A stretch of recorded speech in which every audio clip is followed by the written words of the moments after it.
श्रीगुरुभ्यो नमः। हरिः ओम्।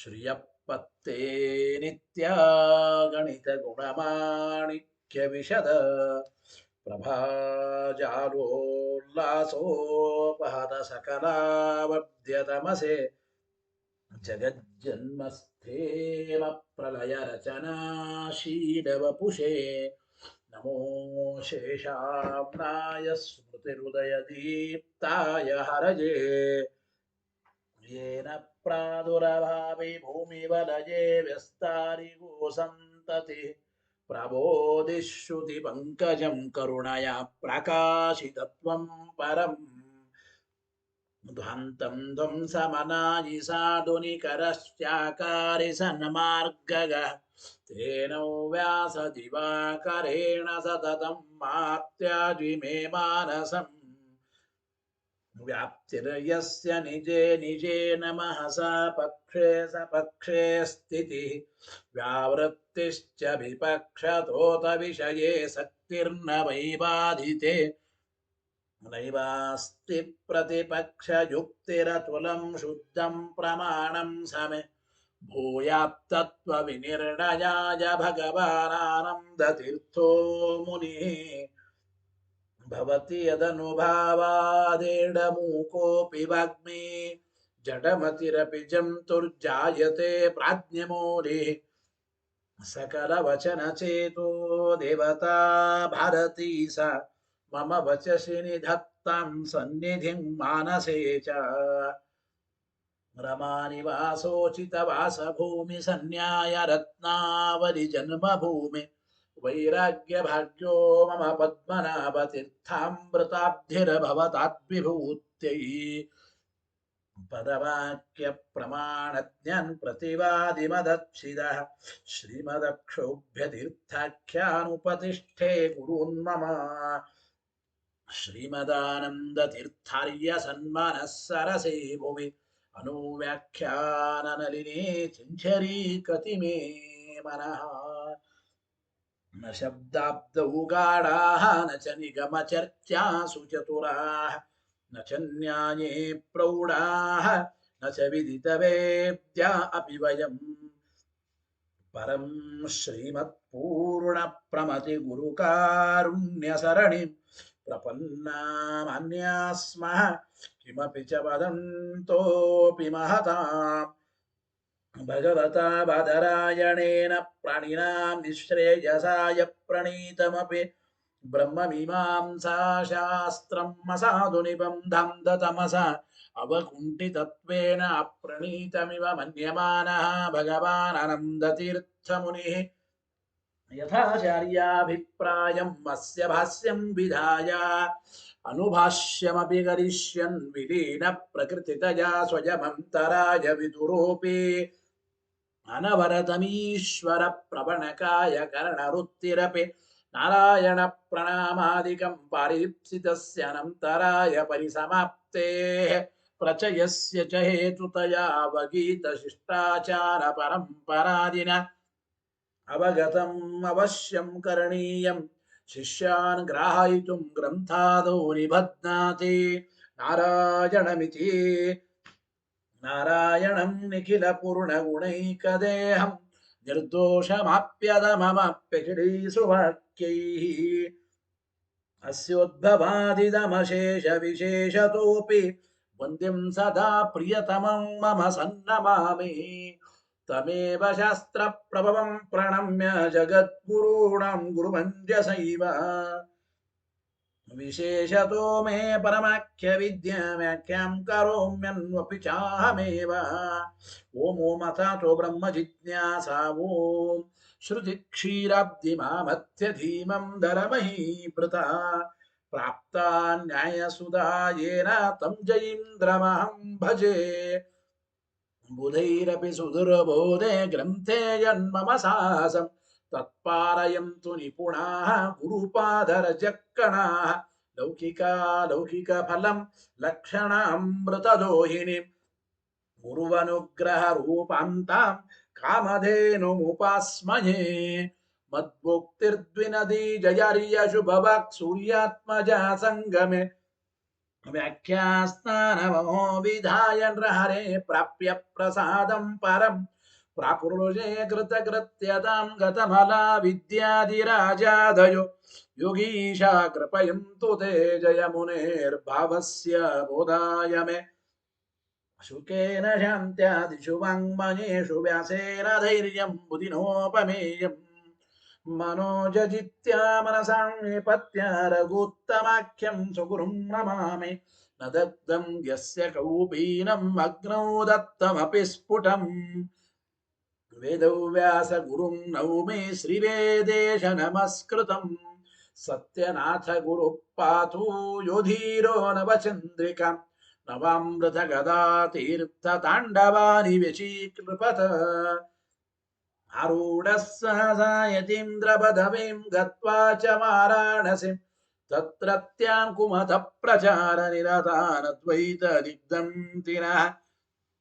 प्रौढार्थे वचने सुयुक्तिखचितैः सम्बीजयन्मोदयन् सत्यध्यानसुकेसरी विजयते पादाशितः श्रीपतेः प्रावोच द्योतिकं न्यायसुधावाक्यार्थचन्द्रिकाम् सत्यप्रज्ञगुरुर्दद्यात् प्रज्ञां वैदन्तिकीं सदा बन्धुस्त्वं गुरुरिष्टदैवतमिति त्वत्पादपङ्केरुहं प्राप्तं मां परिपालयेति सततं याचे निबद्धाञ्जलिः चित्तं मद्गुणदोषचिन्तनविदो नूनं मनः कृताः सत्याभिज्ञगुरोस्त्वदङ्घ्रियुगलम् हित्वा न मे सद्गतिः सत्याभिज्ञकराब्जोत्थान् पञ्चाशद्वर्षपूजकान् सत्यप्रमोदतीर्थार्यान् नौमि न्यायसुधारतान् वेदेश मुनिसत्पाद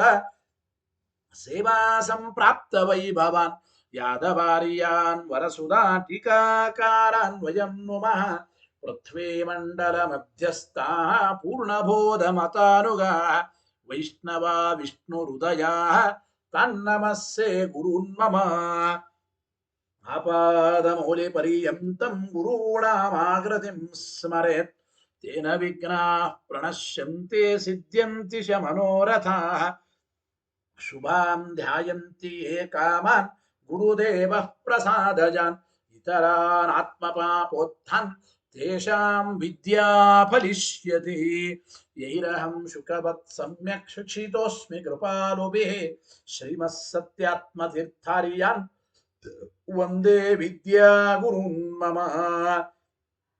श्रीमन्न्यायसुधासक्तं नानार्थप्रतिपादकं गुणग्राह्यति श्रेष्ठं श्रीसत्यात्मगुरुं भजे स्वस्त्यस्तु सतामखिलसन्मङ्गलानि भवन्तु श्रीगुरुभ्यो नमः हरिः ಓಂ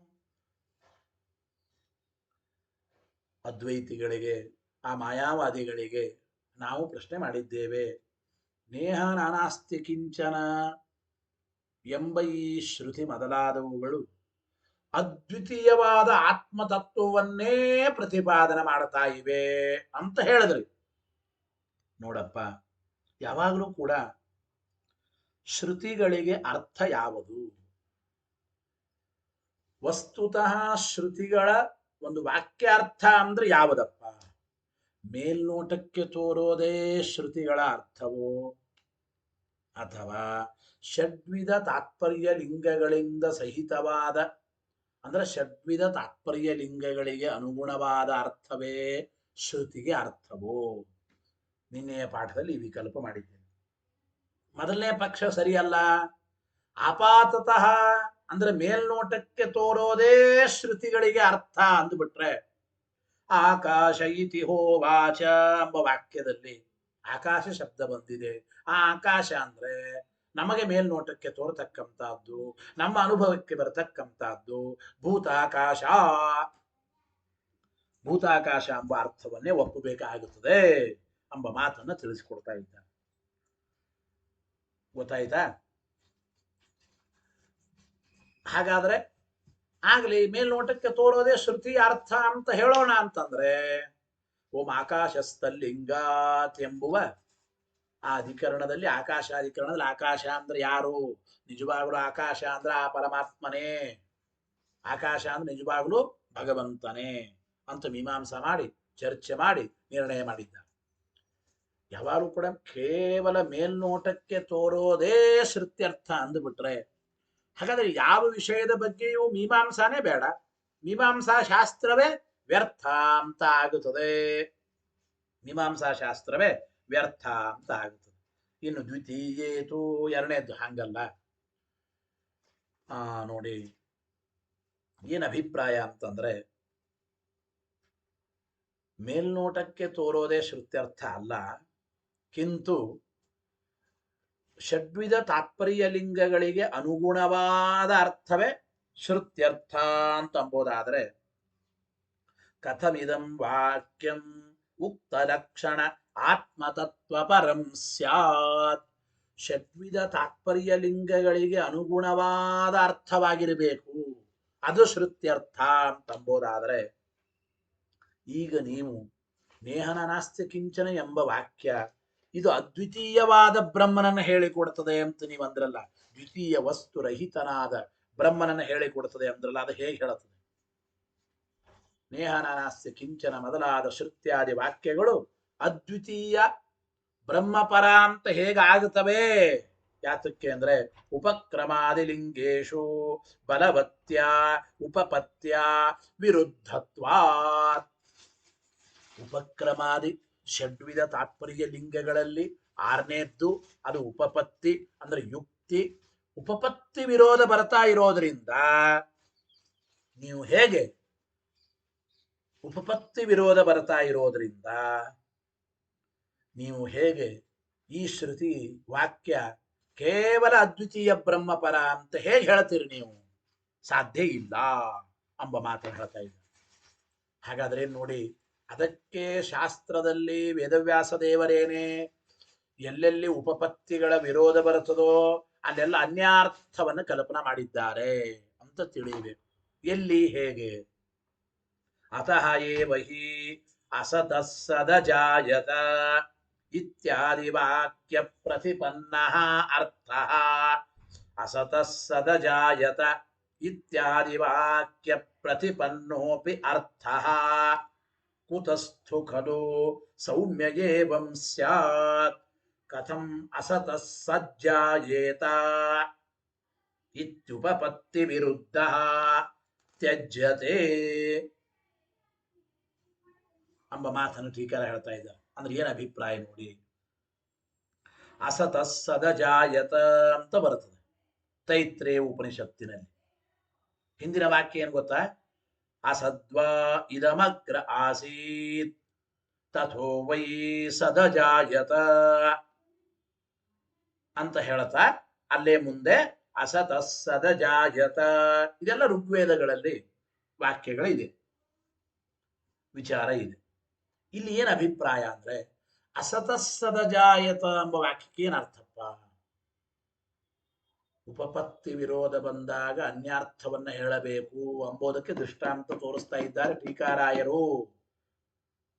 ಸೃಷ್ಟಿಯ ಆರಂಭದಲ್ಲಿ ಅಸತ್ತಿನಿಂದ ಸತ್ತು ಹುಟ್ಟಿತು. ಅಸತ್ತು ಅಂದ್ರೆ ಶೂನ್ಯ, ಏನಿಲ್ಲ. ನ ಸತ್ ಅಸತ್, ಅಸತ್ತಿನಿಂದ ಸತ್ತು ಹುಟ್ಟಿತು. ಅಸತಃ ಸದಜಾಯತ, ಅಸತ್ತಾದ ಶೂನ್ಯವಾದದ್ದರಿಂದ ಈ ಸತ್ತಾದ ಜಗತ್ತಿನ ಸೃಷ್ಟಿಯಾಗಿದೆ. ಅಸತ್ತಿನಿಂದ ಸತ್ತಾದ ಜಗತ್ತಿನ ಸೃಷ್ಟಿಯಾಗಿದೆ ಅಂತ ಈ ವಾಕ್ಯಗಳಿಂದ ಮೇಲ್ನೋಟಕ್ಕೆ ತೋರುವ ಅರ್ಥ. ಹೌದೋ ಇದು? ಅಸತಃ ಸದಜಾಯತ, ಅಸತಃ ಸತಜಾಯತ. ಅಸತ್ತು ಅಂದ್ರೆ ಶೂನ್ಯ, ಅದರಿಂದ ಸತ್ತಾದ ಜಗತ್ತು ಹುಟ್ಟಿತು. ಮೇಲ್ನೋಟಕ್ಕೆ ಇಷ್ಟೇ ಅರ್ಥ ತೋರುತ್ತದೆ. ಆದರೆ ವಸ್ತುತಃ ನಾವು ವಿಚಾರ ಮಾಡಿದಾಗ ಅಸತ್ ಪದಾರ್ಥ ಅಂದ್ರೆ ಏನು? ಅದಕ್ಕೊಂದು ಸ್ವರೂಪವೇ ಇಲ್ಲ. ಅಸತ್ ಅಂದ್ರೆ ಇಲ್ಲ. ಅಸತ್ ಪದಾರ್ಥಕ್ಕೆ ಅಸ್ತಿತ್ವ ಎಂಬುದೇ ಇರೋದಿಲ್ಲ. ಆದ್ದರಿಂದ ಅಸತ್ ಪದಾರ್ಥದಿಂದ ಕಾರ್ಯೋತ್ಪತ್ತಿ, ಅಸತ್ತಾದದ್ದರಿಂದ ಸತ್ತಾದ ಜಗತ್ತು ಹುಟ್ಟೋದು, ದಿಸ್ ಈಸ್ ವೆರಿ ಇಂಪಾಸಿಬಲ್, ಸಾಧ್ಯ ಇಲ್ಲ. ಅಸತ್ತಾದದ್ದರಿಂದ ಸತ್ತಾದ ಜಗತ್ತು ಸತ್ತಾದ ಜಗತ್ತು ಎಂಬ ಕಾರ್ಯದ ಉತ್ಪತ್ತಿ ಸಾಧ್ಯ ಇಲ್ಲ. ಅದಕ್ಕೆ ಅಲ್ಲೆಲ್ಲ ಪ್ರಶ್ನೆ ಮಾಡಿಕೊಂಡಿದ್ದಾರೆ. ಇದು ಉಪಪತ್ತಿ ವಿರುದ್ಧ. ಕಥಂ ಅಸತಃ ಸಜ್ಜಾಯೇತ, ಅಸತ್ತಿನಿಂದ ಸತ್ತು ಹುಟ್ಟೋದಕ್ಕೆ ಹೇಗೆ ಸಾಧ್ಯ? ಒಂದು ವೇಳೆ ಅಸತ್ ಪದಾರ್ಥದಿಂದಲೇ ಸತ್ಪದಾರ್ಥ, ಅಸತ್ತಿನಿಂದ ಸತ್ತಾದ ಜಗತ್ತು ಹುಟ್ಟೋದಾದರೆ ಅಸತ್ತಾದ ಗಗನ ಕುಸುಮದಿಂದಲೂ ಕೂಡ ಪರಿಮಳ ಬರಲಿ. ಗಗನ ಕುಸುಮ ಆಕಾಶದ ಹೂವು, ಶಶವಿಷಾಣ ಅಸತ್ಪದಾರ್ಥ, ಶುಕ್ತಿರಜತ ಅಸತ್ಪದಾರ್ಥ. ಶುಕ್ತಿರಜತದಿಂದ 2 kg ಶುಕ್ತಿರಜತದಿಂದ ಒಂದು ಕವಚವನ್ನ ಮಾಡಿ, ಬೆಳ್ಳಿಯ ಕವಚ ಮಾಡಿ. ಯಾಕೆ? ಅಸತ್ತಾದದ್ದರಿಂದಲೂ ಕೂಡ ಕಾರ್ಯ ಹುಟ್ಟಬಹುದು. ಅಂದ್ರೆ ಅಸತ್ತಾದ ಗಗನ ಕುಸುಮ ಆಕಾಶದ ಹೂವಿನಿಂದಲೂ ಪರಿಮಳ ಬರಲಿ ಅಂತ ಆಗಬೇಕಾಗುತ್ತದೆ. ಅದಕ್ಕೆ ಏನ್ ಮಾಡಿದ್ದಾರಲ್ಲಿ? ನಖ್ಯಾ ಸಾಧಯತಿ ಕಶ್ಚನ, ನಖ್ಯಾ ಸಾಧಯತಿ ಕಶ್ಚನ ಎಂಬ ಪ್ರಮಾಣದಂತೆ ಅಸತ್ತಿನಿಂದ ಸತ್ತಾದ ಜಗತ್ತು ಹುಟ್ಟುತ್ತದೆ ಅಂತ ಅರ್ಥ ಮಾಡಬಾರದು. ಜೊತೆಗೆ ನೋಡಿ ಏನು ಅಂತಂದ್ರೆ, ಭಗವಂತನಿಗೆ ನಾಶವನ್ನ ಉಂಟು ಮಾಡತಕ್ಕಂಥ ವ್ಯಕ್ತಿ ಯಾರಿಲ್ಲ. ಭಗವಂತನಿಗೆ ನಾಶವನ್ನು ಉಂಟು ಮಾಡುವ ವ್ಯಕ್ತಿ ಇಲ್ಲ. ಹಾಗಾದ್ರೆ ಅಸತಸ್ಸದಜಾಯಿತ ಎಂಬ ಮಾತಿಗೆ ಅರ್ಥ ಏನಪ್ಪಾ ಅಂದ್ರೆ, ಅಸತ್ತು ಅಂದ್ರೆ ಪರಮಾತ್ಮ, ಅಸತ್ತು ಅಂದ್ರೆ ಶ್ರೀಹರಿ. ಅಸತ ಅ ಇತಿ ಬ್ರಹ್ಮ, ಅನಾಮಕನಾದ ಬ್ರಹ್ಮನಿಂದಲೇ ಸತ ಈ ಜಗತ್ತಿದೆ ಅಂದ್ರೆ ಅಸತಃ. ಅಸತ್ ಶಬ್ದ ವಾಚ್ಯನಾದ ಶ್ರೀಹರಿಯಿಂದಲೇ ಜಗತ್ತಿನ ಸೃಷ್ಟಿ. ಹೀಗೆ ಅಲ್ಲಿ ಅನ್ಯಾರ್ಥವನ್ನ ನಾವು ಕಲ್ಪನಾ ಮಾಡಬೇಕು ಅಂತ ಹೇಳಿದ್ದೇವೆ. ಇಲ್ಲಿಯೂ ಕೂಡ ನೇಹನಾನಾಸ್ತಿ ಕಿಂಚನ ಎಂಬ ಶ್ರುತಿಯಿಂದ, ನೇಹನಾನಾಸ್ತಿ ಎಂಬ ಕಿಂಚನ ಎಂಬ ಶ್ರುತಿಯಿಂದ ಅದ್ವಿತೀಯ ಬ್ರಹ್ಮನನ್ನು ಹೇಳಿಕೊಡ್ತದೆ ಈ ಶ್ರುತಿ ಅಂತ ಮೇಲ್ನೋಟಕ್ಕೆ ಅರ್ಥ ತೋರಿದರೆ, ಅದಕ್ಕೆ ಬೇರೆ ಅರ್ಥವನ್ನು ನಾವು ಕಲ್ಪನಾ ಮಾಡಬೇಕು ಎಂಬ ಮಾತನ್ನು ಟೀಕಾರ ಹೇಳ್ತಾ ಇದ್ದಾರೆ. ಇದೇ ರೀತಿ ಸೂತ್ರಕಾರರು ಕೂಡ ಎಲ್ಲೆಲ್ಲಿ ಮುಂದೆ ಹೇಗೆ ಮೇಲ್ನೋಟಕ್ಕೆ ತೋರುವ ಅರ್ಥ ಹೇಳಿದ್ರೆ ಉಪಪತ್ತಿ ವಿರೋಧ ಬರುತ್ತದೆ, ಅಲ್ಲಿ ಅನ್ಯಾರ್ಥವನ್ನು ಕಲ್ಪನಾ ಮಾಡಿದ್ದಾರೆ. ಆದ್ದರಿಂದ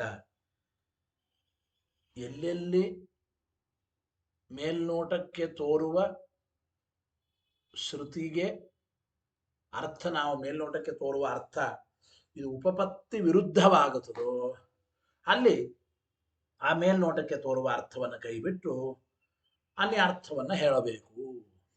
ಇದಕ್ಕೆ ಟೀಕಾಕೃತ್ಪಾದರಂತಾರೆ ಮತ್ತೆ ಇನ್ನೊಂದು ದೃಷ್ಟಾಂತವನ್ನು ಹೇಳ್ತಾ ಇದ್ದಾರೆ.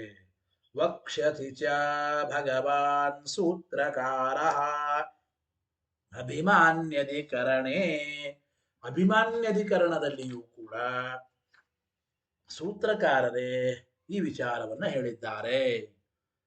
ಕೆಲವು ಕಡೆ ಮೃದಬ್ರವೀತ್ ಆಪೋ ಅಬ್ರುವನ್ ಓಷಧಯ ಸಂವದಂತೆ.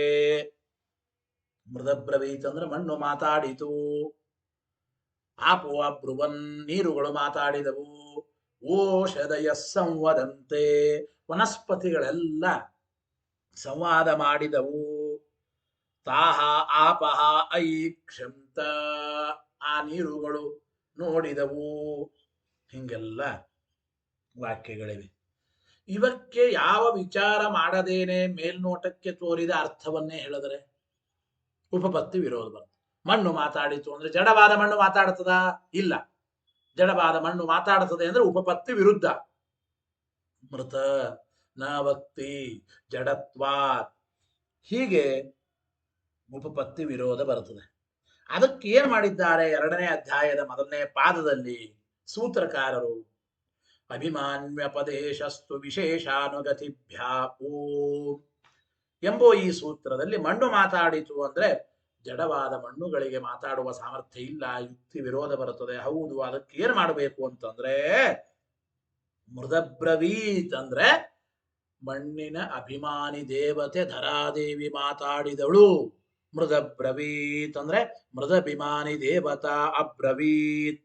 ತಾಹ ಐಕ್ಷಂತ ಆಪಹ ಐಕ್ಷಂತ ಅಂದ್ರೆ ಜಲಾಭಿಮಾನಿ ದೇವತೆಗಳು ಮಾತಾಡಿದರು ಅಂತ ನಿರ್ಣಯ ಮಾಡಿದ್ದಾರೆ. ಆದ್ದರಿಂದ ನೀನು ಹೇಳುವಂತೆ ಪೂರ್ವಾಪರ ವಿಚಾರ ಇಲ್ಲದೇನೆ ಮೇಲ್ನೋಟಕ್ಕೆ ತೋರುವ ಅರ್ಥ ನೇಹನಾನಾಸ್ಯ ಕಿಂಚನ ಎಂಬ ಶ್ರುತಿಗೆ ಅದ್ವಿತೀಯ ಬ್ರಹ್ಮಪರ ಅಂತ ಏನ್ ಹೇಳ್ತಾ ಇದ್ದಿ, ಈ ಶ್ರುತಿ ಕೇವಲ ಅದ್ವಿತೀಯ ಬ್ರಹ್ಮಪರ ಅಂತ ಹೇಳೋದು ಮೇಲ್ನೋಟಕ್ಕೆ ತೋರುವ ಅರ್ಥ, ಮೇಲ್ನೋಟಕ್ಕೆ ತೋರುವ ಅರ್ಥ.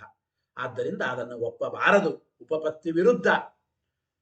ಆದ್ರಿಂದ ಸರ್ವಥಾ ನೇಹನಾನಾಸ್ಯ ಕಿಂಚನ ಎಂಬ ಶ್ರುತಿಗಳು ಮೇಲ್ನೋಟಕ್ಕೆ ತೋರುವ ಅದ್ವಿತೀಯನಾದ ಆತ್ಮಪರ ಬ್ರಹ್ಮಪರ ಎಂಬ ಅರ್ಥವನ್ನು ಆ ಶ್ರುತಿಗಳಿಗೆ ಹೇಳಬಾರದು, ಉಪಪತ್ತಿ ವಿರೋಧ ಬರ್ತದೆ. ಅದು ಹೇಗೆ ಉಪಪತ್ತಿ ವಿರೋಧ ಬರುತ್ತದೆ ಅಂತ ಅವರ ಪ್ರಶ್ನೆ. ಅಂದರೆ ನೇಹನಾನಾಸ್ಯ ಕಿಂಚನ ಎಂಬ ಶ್ರುತಿಗಳು ಅದ್ವಿತೀಯ ಬ್ರಹ್ಮಪರ ಅಂತ ನಾನು ಹೇಳಿದ್ರೆ ಉಪಪತ್ತಿ ವಿರೋಧ ಹೇಗೆ? ಕಥಮತ್ರ ಉಪಪತ್ತಿ ವಿರೋಧ ಇತಿ ಚೇತ್, ಅದ್ವಿತೀಯ ಬ್ರಹ್ಮಪರ ಅಂತ ಶ್ರುತಿಗೆ ನಾವು ಅರ್ಥ ಹೇಳಿದಾಗ ಉಪಪತ್ತಿ ವಿರೋಧ ಹೇಗೆ ಅಂದ್ರೆ ಏವಂ, ಹೀಗೆ.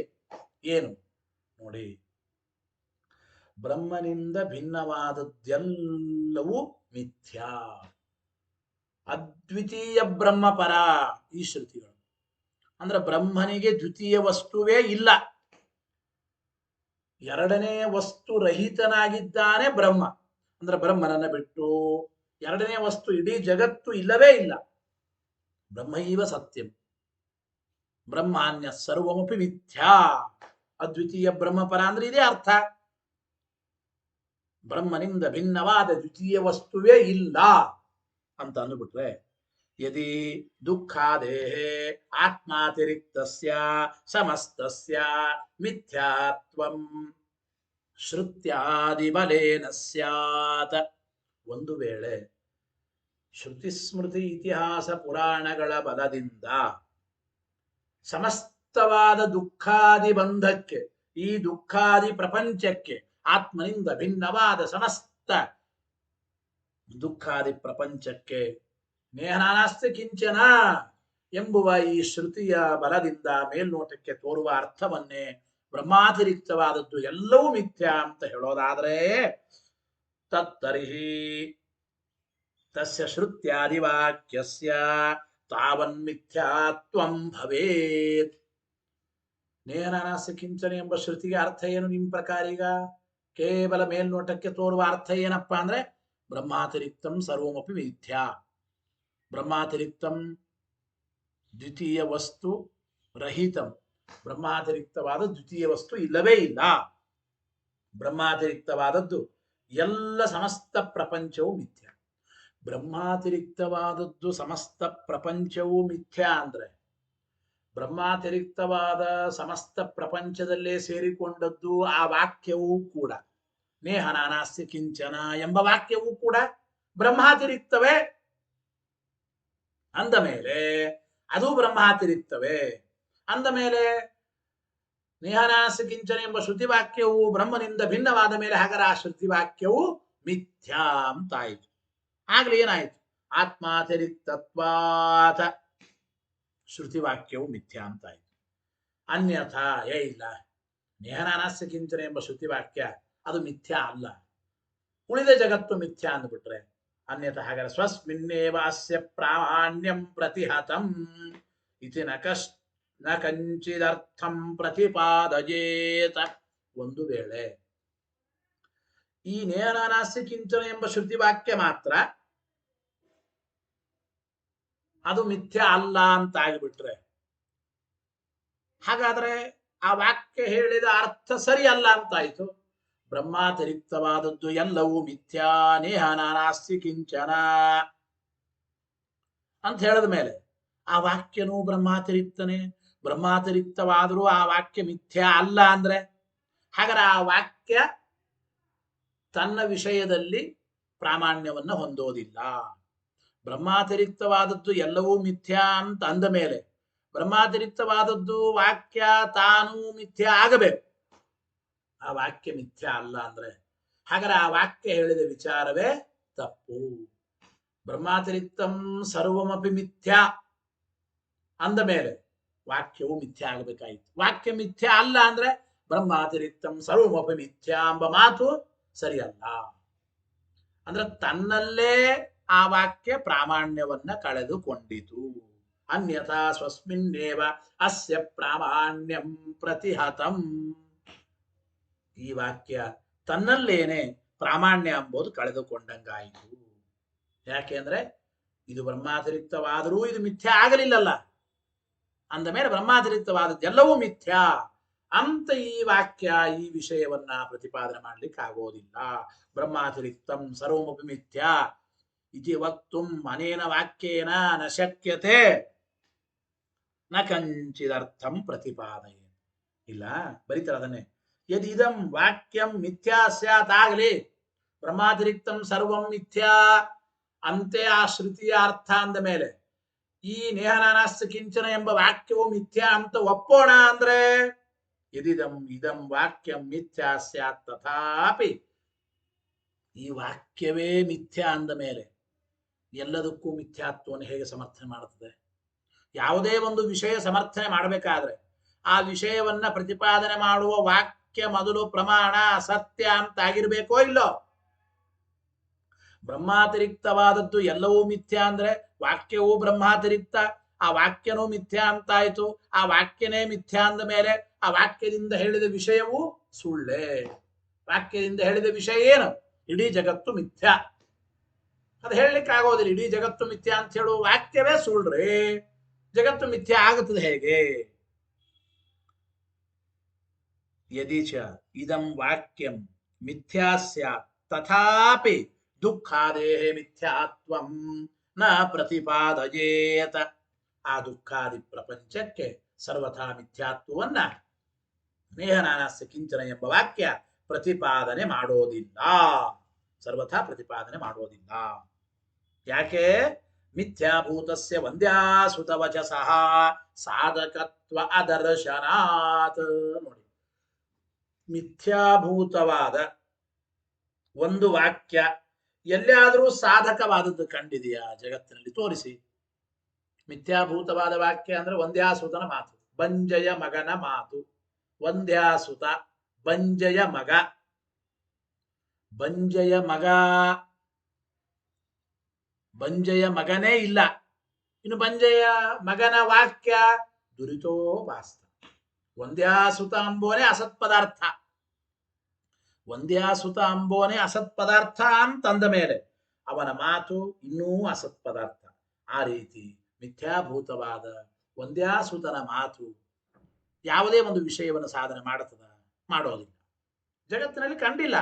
ಮಿಥ್ಯಾಭೂತಸ್ಯ ವಚಸಃ ಸಾಧಕತ್ವಂ ಕುತ್ರಾಪಿ ನ ದೃಷ್ಟಂ. ತಸ್ಮಾತ್ ಕಾರಣಾತ್ ಇದಾನೀಮಪಿ ನೇಹನಾನಾಸ್ಯ ಕಿಂಚನ ಇತಿ ವಾಕ್ಯಂ ಯದಿ ಮಿಥ್ಯಾ ಸ್ಯಾತ್ ತರ್ಹಿ ಮಿಥ್ಯಾಭೂತಸ್ಯ ಅಸ್ಯ ವಾಕ್ಯಸ್ಯ ಮಿಥ್ಯಾತ್ವ ಪ್ರತಿಪಾದಕತ್ವಂ ನ ಭವೇತ್. ಮಿಥ್ಯಾತ್ವ ಪ್ರತಿಪಾದಕತ್ವ ಎಂಬುದು ಸರ್ವಥಾ ಸಿದ್ಧವಾಗೋದಿಲ್ಲ.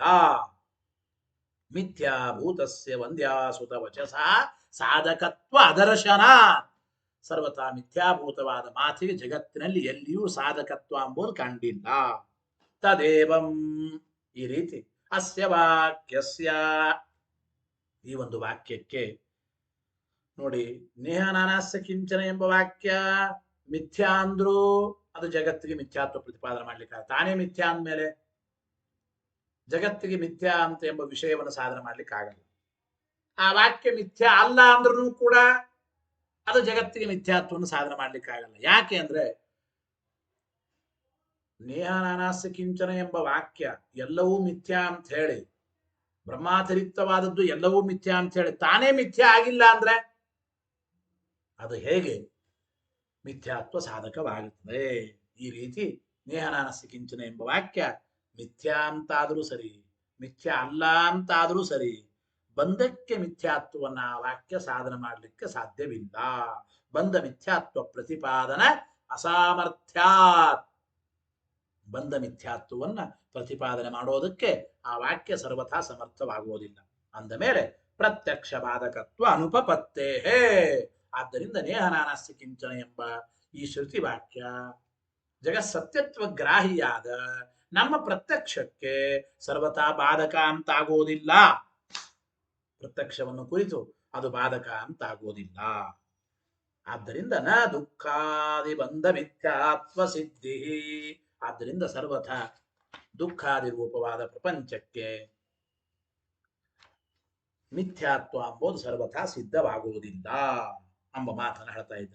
ಸರ್ವಥಾ ಬಂಧ ಮಿಥ್ಯಾತ್ವ ಎಂಬುದು ಸಿದ್ಧವಾಗುವುದಿಲ್ಲ ಎಂಬ ಮಾತನ್ನು ಹೇಳಿದರು.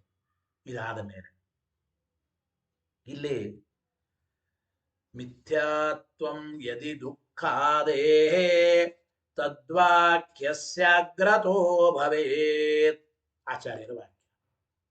ಒಂದು ವೇಳೆ ದುಃಖಾದಿ ಪ್ರಪಂಚಕ್ಕೆ ಆತ್ಮಾತಿರಿಕ್ತವಾದ ಸಮಸ್ತ ದುಃಖಾದಿ ಪ್ರಪಂಚಕ್ಕೆ ಮಿಥ್ಯಾತ್ವ ಹೇಳೋದಾದರೆ ಆ ಸಮಸ್ತ ಪ್ರಪಂಚದಲ್ಲಿ ಸೇರುವ ನೇಹ ನಾನಾಸ್ತಿ ಕಿಂಚನ ಎಂಬ ವಾಕ್ಯಕ್ಕೂ ಮಿಥ್ಯಾತ್ವ ಬರುತ್ತದೆ ಅಂತ ಆಚಾರ್ಯರ ಮಾತು ಈ ಶ್ಲೋಕದಲ್ಲಿ. ಇಲ್ಲಿ ದುಃಖಾದೇಹೇ ಅಂತ ಮಾತಾಡೋ ಬದಲು ಬಂಧಸ್ಯ ಅಂತ ಯಾಕೆ ಹೇಳಿಲ್ಲ ಅಂದ್ರೆ ಬಂಧಾದಿ ಪ್ರಪಂಚಕ್ಕೆ. ಬಂಧದ ಪ್ರಶ್ನೆ ಬಂಧದ ಹಿಂದೆ ಬಂಧ ಮಿಥ್ಯಾತ್ವವಾದ ಅಂದ್ರೆ ಬಂಧಕ್ಕೆ ಸಮಸ್ತವಾದ ಬಂಧ ಇದು ಮಿಥ್ಯಾ ಅಂತ ಆಗೋದಾದ್ರೆ ವಾಕ್ಯನು ಮಿಥ್ಯಾ ಅಂತ ಆಗಬೇಕಾದೀತು ಅನ್ಬೇಕಾಗಿತ್ತು. ಅದನ್ನ ಅನ್ನದೇನೆ ಮಿಥ್ಯಾತ್ವಂ ಯದಿ ದುಃಖಾದೇಃ ತದ್ವಾಕ್ಯಸ್ಯಾಗ್ರತೋ ಭವೇತ್ ಅಂದ್ರು. ಬಂಧಸ್ಯ ಅಂತನದೇನೆ ದುಃಖಾದೇಹ ಎಂಬ ಶಬ್ದವನ್ನ ಶ್ರೀಮದ್ ಆಚಾರ್ಯರು ಯಾತಕ್ಕೆ ಆಡಿದ್ದಾರಪ್ಪ, ಅದಕ್ಕೆ ಕಾರಣವನ್ನು ಈ ಮುಂದಿನ ಪ್ಯಾರಾದಲ್ಲಿ ಹೇಳ್ತಾ ಇದ್ದಾರೆ. ಏನು ನೋಡಿ. ತತ್ವವಿದೋ ವದಂತಿ.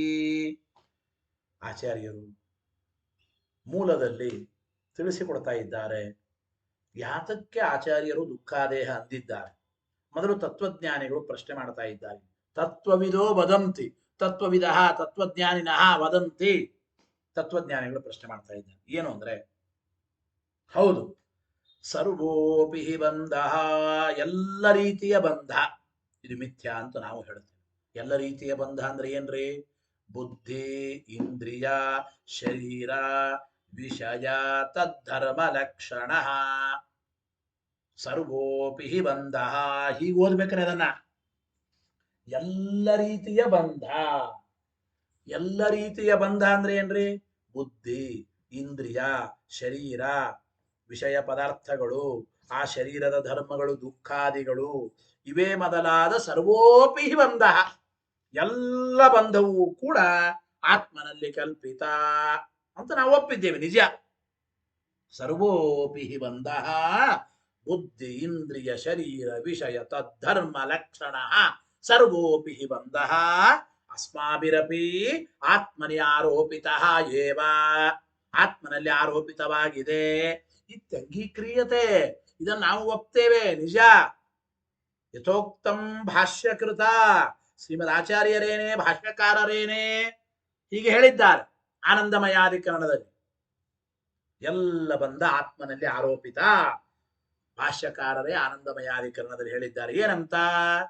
ಪ್ರಮಾದಾತ್ಮಕತ್ವಾತ್ ಬಂಧಸ್ಯ ಇತಿ.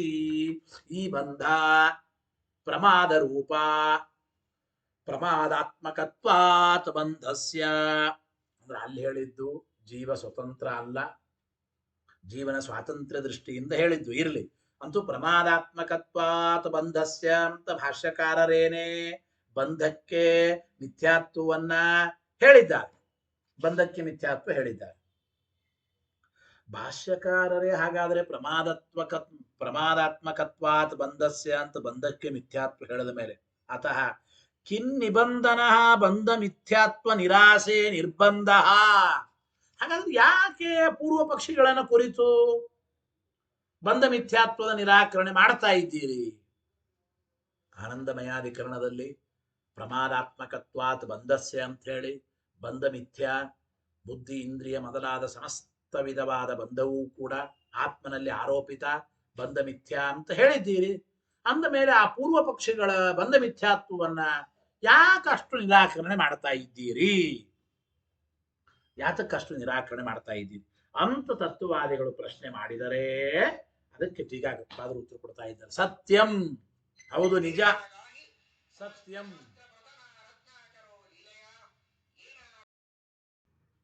ಗೊತ್ತಾಯ್ತಾ? ಭಾಷ್ಯಕಾರರೇ ಬಂಧವನ್ನ ಮಿಥ್ಯಾ ಅಂತ ಹೇಳಿದ್ಮೇಲೆ ನೀವು ಯಾಕೆ ಮತ್ತೆ ಬಂಧ ಮಿಥ್ಯಾತ್ವ ನಿರಾಕರಣೆ ಮಾಡ್ತೀರಿ? ಕಿಂ ನಿಬಂಧನ ಬಂಧ ಮಿಥ್ಯಾತ್ವ ನಿರಾಸೆ ನಿರ್ಬಂಧ ಎಂಬ ಮಾತನಾಡ್ತಾ ಇದ್ದಾರೆ. ಸತ್ಯಂ ತಥಾಪಿ ಅಸ್ತ್ಯತ್ರ ದರ್ಶನ ಭೇದ ಹೇಳ್ತಾ ಇದ್ದಾರೆ. ಇಲ್ಲಿ ಸಿದ್ಧಾಂತದಲ್ಲಿ ವ್ಯತ್ಯಾಸ ಇದೆ, ದರ್ಶನ ಭೇದ ಇದೆ ಎಂಬ ಮಾತನ್ನು ತಿಳಿಸ್ಕೊಡ್ತಾ ಇದ್ದಾರೆ. ನೋಡಿ, ಎರಡೂ ದರ್ಶನಗಳು ಬಂಧ ಮಿಥ್ಯಾ ಅಂತ ಹೇಳಿವೆ ನಿಜ, ಆದರೆ ಅವುಗಳಲ್ಲಿ ಅಭಿಪ್ರಾಯ ಭೇದ ಇದೆ. ಅದ್ವೈತಿಗಳು ಮಾಯಾವಾದಿಗಳು ಬಂಧವನ್ನು ಮಿಥ್ಯಾ ಅನ್ಬಹುದು. ಆಚಾರ್ಯರು ಕೂಡ ಭಾಷ್ಯಕಾರರು ಆನಂದಮಯಾಧಿಕರಣದಲ್ಲಿ ಪ್ರಮಾದಾತ್ಮಕತ್ವಾತ್ ಬಂಧಸ್ಯ ಬಂಧಕ್ಕೆ ಮಿಥ್ಯಾತ್ವ ಹೇಳಬಹುದು. ಆದರೆ ಅಭಿಪ್ರಾಯ ವ್ಯತ್ಯಾಸ ಇದೆ. ಇಬ್ಬರ ಮತದಲ್ಲಿಯೂ ಕೂಡ ಬಂಧ ಮಿಥ್ಯಾ ಅಂತಾದರೂ ಕೂಡ ಅಭಿಪ್ರಾಯ ಭೇದ ಇದೆ. ಏನು ಅಭಿಪ್ರಾಯ ಭೇದ? ಸಿದ್ಧಾಂತದ ಪ್ರಕಾರ ಹೇಳ್ತಾ ಇದ್ದಾರೆ. ಮೊದಲು ಏನು ನೋಡಿ, ಏನು ಸಿದ್ಧಾಂತ ಪ್ರಕಾರ ಹೇಳ್ತಾ ಇದ್ದಾರೆ ಅಂತಂದ್ರೆ, ಏವಂ ಖಲು ಅಧ್ಯಾತ್ಮವಿದಾಂ ದರ್ಶನಂ, ಅಧ್ಯಾತ್ಮ ಜ್ಞಾನಿಗಳು ತತ್ವಜ್ಞಾನಿಗಳು ಈ ರೀತಿ ಹೇಳ್ತಾ ಇದ್ದಾರೆ. ಏನಪ್ಪ ಈ ರೀತಿ ಹೇಳ್ತಾ ಇದ್ದಾರೆ ಅಂತಂದ್ರೆ,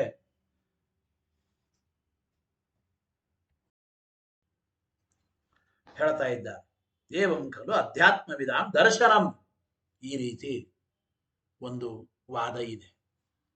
ಅಧ್ಯಾತ್ಮ ಜ್ಞಾನಿಗಳ ಒಂದು ವಾದ ಏನು? ಕ್ರಿಯಾಜ್ಞಾನೇ ಪ್ರತಿ, ನೋಡಿ, ಕ್ರಿಯಾ ಮತ್ತು ಜ್ಞಾನವನ್ನು ಕುರಿತು ಕಾರಕಾಂತರ ಅಪ್ರಯೋಜ್ಯತ್ವಾದಿ ಲಕ್ಷಣಂ ಕರ್ತೃತ್ವಂ ಭೋಕ್ತೃತ್ವಂಚ ಪರಮೇಶ್ವರಾಯತ್ತಂ ಆತ್ಮನಿ ಸ್ವತಃ ವಿದ್ಯತೆ ಏವ. ಏನ ಅಭಿಪ್ರಾಯ? ಈಗ ಕ್ರಿಯಾ ಮತ್ತು ಜ್ಞಾನಗಳು ಎರಡಿವೆ. ಈ ಕ್ರಿಯಾ ಮತ್ತು ಜ್ಞಾನಗಳು ಯಾವ ಕಾರಕಗಳ ಸಹಾಯ ಇಲ್ಲದೆ, ಕಾರಕ ಅಂದ್ರೆ ಕರ್ತೃಕಾರಕ, ಕರ್ಮಕಾರಕ, ಕ್ರಿಯಾಕಾರಕ ಅಂತ ಕರೀತೀವೋ ಇಲ್ಲ, ಕರ್ತೃ ಕರ್ಮ ಕ್ರಿಯೆಗಳು ಇವೇ ಕಾರಕಗಳು. ಜ್ಞಾನ ಮತ್ತು ಕ್ರಿಯೆ ಇವೆರಡೂ ಕೂಡ ಯಾವ ಕಾರಕಗಳ ಸಹಾಯ ಇಲ್ಲದೇನೆ ಸ್ವತಂತ್ರವಾಗಿ ನಿರ್ವಹಿಸ್ತಕ್ಕಂಥ, ಅಂದ್ರೆ ಸ್ವತಂತ್ರವಾಗಿ ನಿರ್ವಹಿಸೋದು ಎಂಬುವ ಕರ್ತೃತ್ವ ಭೋಕ್ತೃತ್ವ ಮುಂತಾದ ಧರ್ಮಗಳು ಜೀವನಲ್ಲಿಯೂ ಕೂಡ ಸ್ವಾಭಾವಿಕವಾಗಿ ಇದ್ದೇ ಇವೆ. ಕೇವಲ ಅಹಂಕಾರ ನಿಮಿತ್ತಕ, ಅಹಂಕಾರ ಎಂಬ ಉಪಾಧಿ ನಿಮಿತ್ತಕವಾಗಿ ಜೀವನದಲ್ಲಿ ಕರ್ತೃತ್ವ ಭೋಕ್ತೃತ್ವಗಳು ಇವೆ ಅಂತ ಅನಬೇಡಿ. ಯಾವ ಕಾರಕಗಳ ಸಹಾಯ ಇಲ್ಲದೇನೆ ಕ್ರಿಯೆ ಮತ್ತು ಜ್ಞಾನವನ್ನು ಕುರಿತು ಸ್ವತಂತ್ರವಾಗಿ ಕಾರ್ಯನಿರ್ವಹಿಸುವಿಕೆ, ಸ್ವತಂತ್ರವಾಗಿ ನಿರ್ವಹಿಸುವಿಕೆ ಎಂಬುವ ಕರ್ತೃತ್ವ ಭೋಕ್ತೃತ್ವ ಮುಂತಾದ ಧರ್ಮಗಳು ಜೀವನದಲ್ಲಿ ಸ್ವಾಭಾವಿಕವಾಗಿ ಉಂಟು. ಅಹಂಕಾರ ನಿಮಿತ್ತಕವಾಗಿ, ಅಹಂಕಾರೋಪಾಧಿಕವಾಗಿ ಅನಬೇಡಿ. ಗೊತ್ತಾಯ್ತಾ? ಕಾರಕಾಂತರ ಅಪ್ರಯೋಜ್ಯತ್ವಾದಿ ಲಕ್ಷಣಂ ಕರ್ತೃತ್ವಂ ಭೋಕ್ತೃತ್ವಂಚ, ಅಂದ್ರೆ ಕ್ರಿಯೆ ಮತ್ತು ಜ್ಞಾನಗಳನ್ನು ಕುರಿತು ಬೇರೆ ಕಾರಕಗಳ ಸಹಾಯ ಇಲ್ಲದೇನೆ ಸ್ವತಂತ್ರವಾಗಿ ಕಾರ್ಯ ಮಾಡುವ ಸಾಮರ್ಥ್ಯ, ನಿರ್ವಹಿಸುವಿಕೆ ಎಂಬುವ ಕರ್ತೃತ್ವ ಭೋಕ್ತೃತ್ವ ಎಂಬ ಈ ಜೀವನ ಧರ್ಮಗಳು ಅಹಂಕಾರ ನಿಮಿತ್ತಕವಾಗಿ ಬಂದದ್ದಲ್ಲ, ಪರಮಾತ್ಮನ ಅಧೀನವಾಗಿ ಸ್ವಾಭಾವಿಕವಾಗೇನೆ ಪರಮೇಶ್ವರ ಯತ್ತಂ ಆತ್ಮನಿ ಸ್ವತಃ ವಿದ್ಯತೆ ಏವ, ಸ್ವಾಭಾವಿಕವಾಗಿ ಇದ್ದೇ ಇವೆ ಎಂಬ ಮಾತನ್ನ ಹೇಳ್ತಾ ಇದ್ದಾರೆ. ಸ್ವಾಭಾವಿಕವಾಗಿ ಇದ್ದೇ ಇವೆ. ಕ್ರಿಯಾವೇಶಾದಿ ರೂಪಾಯಾ ವಿಕ್ರಿಯಾಯಾ ವಿನಾಶಾತ್ ಅಹೇತುತ್ವಸ್ಯ ವಕ್ಷಮಾಣತ್ವಾತ್, ಇನ್ನೊಂದು ಮಾತನ್ನು ಹೇಳ್ತಾ ಇದ್ದಾರೆ. ಅಂದ್ರೆ ಜೀವನಲ್ಲಿ ಇರತಕ್ಕಂಥ ಈ ಕರ್ತೃತ್ವ ಭೋಕ್ತೃತ್ವ ಎಂಬ ಧರ್ಮಗಳು ಅವು ಪರಮಾತ್ಮನ ಅಧೀನವಾಗಿವೆ. ಆದರೆ ಈ ಜೀವನಲ್ಲಿ ಔದಾಸೀನ್ಯ ನಿವೃತ್ತಿ, ಜೀವ ಉದಾಸೀನನಾಗಿರಬಾರದು. ಅಂದ್ರೆ ಜೀವನಿಗೆ ಆ ಜೀವನಲ್ಲಿ ಔದಾಸೀನ್ಯ ನಿವೃತ್ತಿ ಎಂಬ ಒಂದು ಕ್ರಿಯಾವೇಶ ಇದೇ ಮೊದಲಾದ ವಿಕಾರಗಳಿಂದ ಅಂದ್ರೆ ಜೀವನಲ್ಲಿ ಔದಾಸೀನ್ಯ ನಿವೃತ್ತಿ ಎಂಬ ಒಂದು ಕ್ರಿಯಾವೇಶದ ವಿಕಾರ ಆಗುತ್ತದೆ. ಅಂದ್ರೆ ಜೀವ ಮೊದಲು ಸುಮ್ಮನೆ ಇದ್ದ, ಆ ಉದಾಸೀನ ನಿವೃತ್ತಿ ಆಯಿತು, ಗೊತ್ತಾಯಿತು ಅಲ್ಲ? ಆ ಜೀವನಿಗೆ ಉದಾಸೀನದ ನಿವೃತ್ತಿ, ಔದಾಸೀನ್ಯದ ನಿವೃತ್ತಿ ಎಂಬ ಕ್ರಿಯಾವೇಶ ಎಂಬುವ ಈ ವಿಕಾರಗಳಿರೋದ್ರಿಂದ ಅವುಗಳು ನಾಶವಾದಾಗ, ಅಂದ್ರೆ ಔದಾಸೀನ್ಯದ ನಿವೃತ್ತಿಯಾದಾಗ ಜೀವನು ನಿವೃತ್ತನಾಗಲಿ, ಅಂದ್ರೆ ಜೀವನ ಔದಾಸೀನ್ಯಗಳು ನಾಶವಾದಾಗ ಜೀವನು ನಿವೃತ್ತವಾಗಲಿ ಅಂತ ಹೇಳಲಿಕ್ಕೆ ಬರಲ್ಲ. ಇದನ್ನು ನಾವು ಮುಂದೆ ನಿರಾಕರಣೆ ಮಾಡ್ತಾ ಇದ್ದೇವೆ ಎಂಬ ಮಾತನ್ನ ಅಲ್ಲಿ ತಿಳಿಸಿಕೊಡ್ತಾ ಇದ್ದಾರೆ. ಅಂದ್ರೆ ನೋಡಿ ಏನ್ ಅಭಿಪ್ರಾಯ ಅಂದ್ರೆ, ಕ್ರಿಯಾವೇಶ ಅಂದ್ರೆ ಏನಪ್ಪ? ಅಹಂ ಕರ್ತ, ಅಹಂ ಭೋಕ್ತ, ನಾನೇ ಮಾಡ್ತೇನೆ, ನಾನೇ ಉಣ್ತೇನೆ, ಈ ಅಭಿನಿವೇಶ ಇದೇ ಕ್ರಿಯಾವೇಶ. ಈ ಕ್ರಿಯಾವೇಶ ಎಂಬ ವಿಕಾರದಿಂದ ಜೀವನಲ್ಲಿ ಇರತಕ್ಕಂಥ ಔದಾಸೀನ್ಯ ಎಂಬುದು ನಿವೃತ್ತವಾಗುತ್ತದೆ. ಇದು ಜೀವನಲ್ಲಿರುವ ವಿಕಾರ. ಮೊದಲು ಔದಾಸೀನ್ಯ ಇತ್ತು, ಔದಾಸೀನ್ಯ ಇದು ನಿವೃತ್ತವಾಯಿತು, ನಾಶವಾಯಿತು. ಇದೇ ಜೀವನಲ್ಲಿ ವಿಕಾರ. ಈ ಔದಾಸೀನ್ಯ ನಿವೃತ್ತವಾದ್ದರಿಂದ ಜೀವನಲ್ಲಿ ವಿಕಾರ ಬರೋದರಿಂದ ಕರ್ತೃತ್ವ ಭೋಕ್ತೃತ್ವಾದಿಗಳು ಬರುತ್ತವೆ, ಆಮೇಲೆ ನಾಶವಾಗುತ್ತವೆ. ಕರ್ತೃತ್ವ ಭೋಕ್ತೃತ್ವಾದಿಗಳು ಕೂಡ ಬಂದು ಆಮೇಲೆ ನಾಶವಾಗುತ್ತವೆ. ಈ ಕರ್ತೃತ್ವಾದಿಗಳು ಆಗಂತುಕ, ಆದ್ದರಿಂದ ಅವು ನಾಶವಾಗುತ್ತವೆ. ಜೀವನಲ್ಲಿ ಇರುವ ಕ್ರಿಯಾವೇಶ ಎಂಬ ವಿಕಾರದಿಂದ ಬರತಕ್ಕಂಥ ಕರ್ತೃತ್ವ ಭೋಕ್ತೃತ್ವಾದಿ ಧರ್ಮಗಳು ನಾಶವಾದ ಮೇಲೆ ಜೀವನಿಗೂ ನಾಶ ಇರಲಿ ಅಂದ್ರೆ ಸರ್ವಥಾ ಜೀವನಿಗೆ ನಾಶ ಇಲ್ಲ. ಅಂದ್ರೆ ಜೀವನಲ್ಲಿರುವ ಕರ್ತೃತ್ವ ಭೋಕ್ತೃತ್ವ ಎಂಬ ಧರ್ಮಗಳು ನಾಶವಾದ ಮಾತ್ರಕ್ಕೆ ಜೀವನಿಗೆ ನಾಶವಾಗಲಿ ಅಂದ್ರೆ ಇಲ್ಲ. ನೋಡಿ, ಈ ವಿಕಾರಗಳು ಏನಿದೆ ಅಂದ್ರೆ ಕರ್ತೃತ್ವ ಭೋಕ್ತೃತ್ವ ಎಂಬ ಜೀವನ ಧರ್ಮಗಳೇ, ಇವು ಯಾವದ್ರವ್ಯ ಭಾವಿಯಾದ ಧರ್ಮಗಳಲ್ಲ. ಯಾಕೆ ಧರ್ಮಗಳಲ್ಲಿ ಎರಡು, ಯಾವದ್ರವ್ಯ ಭಾವಿಯಾದ ಧರ್ಮಗಳು, ಅಯಾವದ್ರವ್ಯ ಭಾವಿಯಾದ ಧರ್ಮಗಳು. ಯಾವದ್ರವ್ಯ ಭಾವಿ ಧರ್ಮಗಳು ಅಂದ್ರೆ ಆ ದ್ರವ್ಯ ಇರೋ ತನಕ ಆ ದ್ರವ್ಯದ ಜೊತೆಗೇ ಇರುವ ಧರ್ಮಗಳು. ಅಯಾವದ್ರವ್ಯ ಭಾವಿ ಧರ್ಮಗಳು ಅಂದ್ರೆ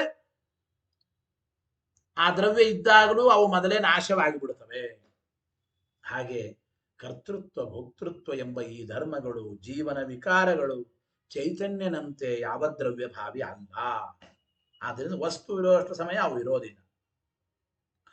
ಯಾವ ಧರ್ಮ ವಸ್ತು ಇರೋ ಸಮಯವರೆಗೂ ಇರುತ್ತದೋ ಅದು ಯಾವ ದ್ರವ್ಯ ಭಾವಿ.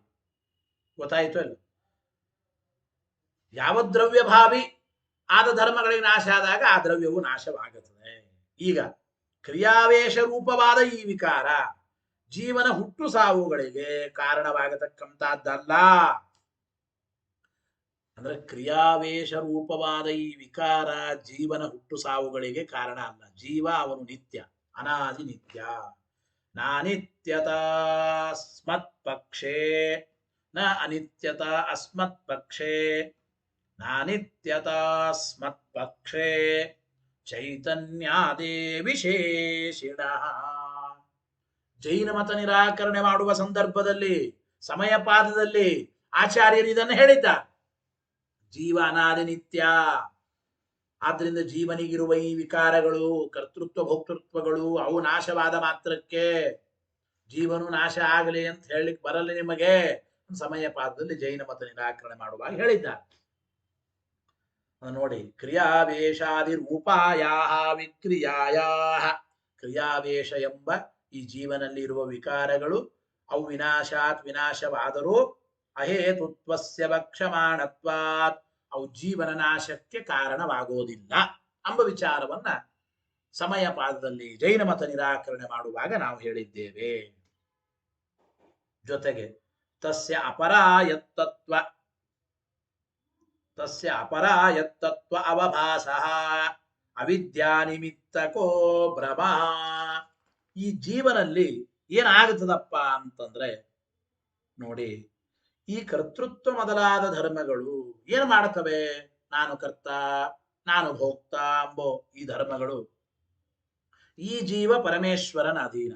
ಪರಮೇಶ್ವರನ ಅಧೀನವಾದರೂ ಕೂಡ ನಾನು ಪರಮಾತ್ಮನ ಅಧೀನನಲ್ಲ, ನಾನು ನನ್ನ ಅಧೀನನೇ ಅಂತೇನು ಜ್ಞಾನ ಬರುತ್ತದಲ್ಲ, ಇದು ಭ್ರಮ ಎಂಬ ಮಾತನ್ನು ಹೇಳ್ತಾ ಇದ್ದಾನೆ. ತಸ್ಯ ಈ ಜೀವನಿಗೆ ಅಪರಾಯತ್ತತ್ವ ಅವಭಾಸ. ಅಂದ್ರೆ ನಾನು ಪರಾಯತ್ತನಲ್ಲ, ಪರಮಾತ್ಮನ ಅಧೀನನಲ್ಲ, ನಾನು ಸ್ವತಂತ್ರ ಅಂತೇನು ಜ್ಞಾನ ಬರ್ತದೋ ಇದು ಅಲ್ಲಿ ಅಂದ್ರೆ ತಿಳಿಸಿಕೊಡ್ತಾ ಇದ್ದಾರೆ. ಇದು ಏನಾಗ್ತದೆ ಅಂದ್ರೆ ಇದು ಅವಿದ್ಯಾ ನಿಮಿತ್ತಕವಾದ ಭ್ರಮ. ಅವಿದ್ಯಾ ನಿಮಿತ್ತಕವಾದ ಭ್ರಮ. ಅವಿದ್ಯಾದಿ ಕಂಚ ಸ್ವರೂಪೇಣ ಆತ್ಮ ಸಂಬಂಧಿತ್ವೇನ ಚ ಸದೇವ.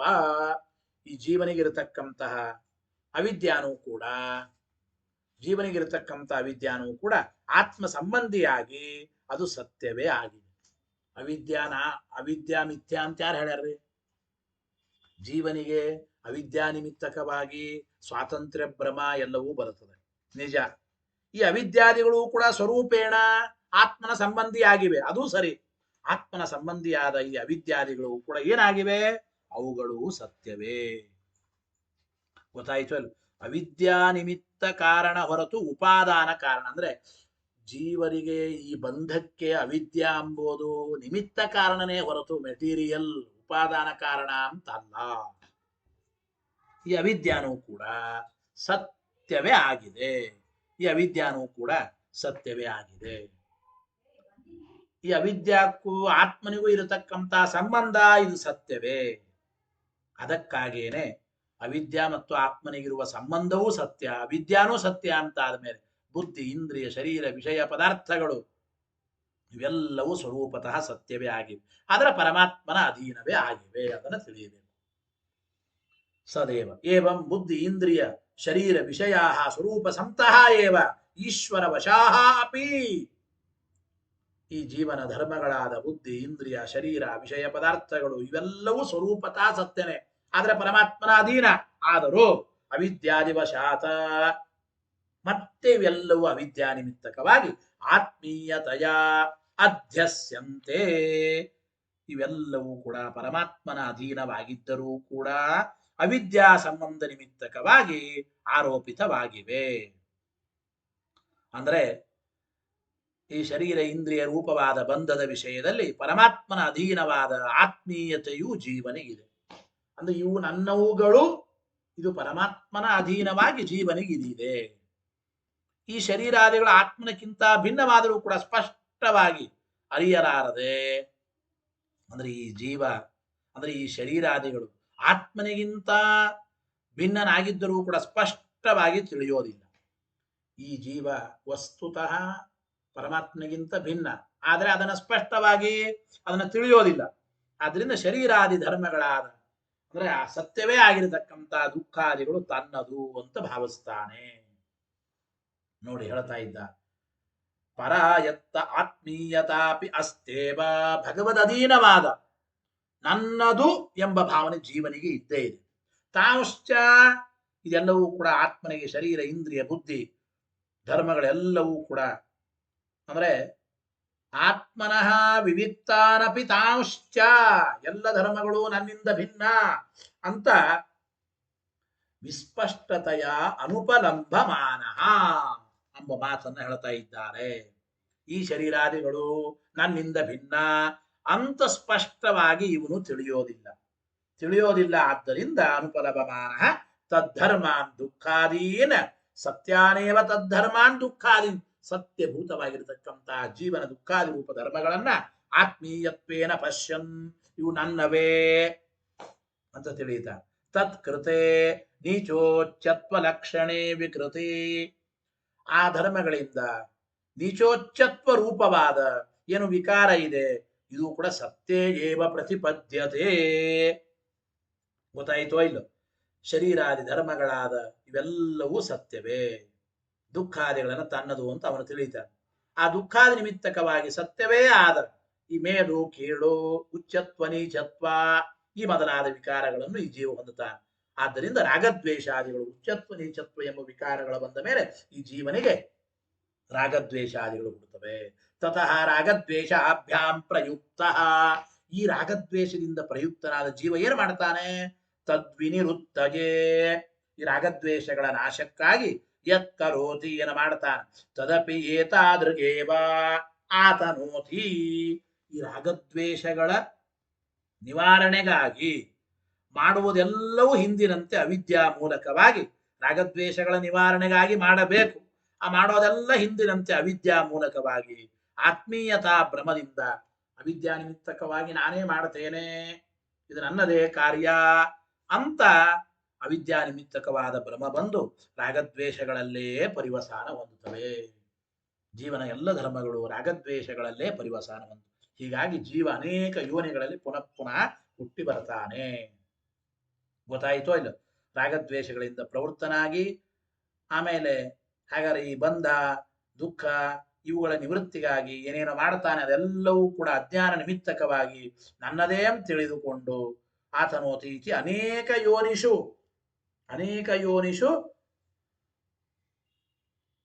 ಬ್ರಹ್ಮ ಅಂದ್ರೆ ಅನೇಕ ಯೋನಿಷು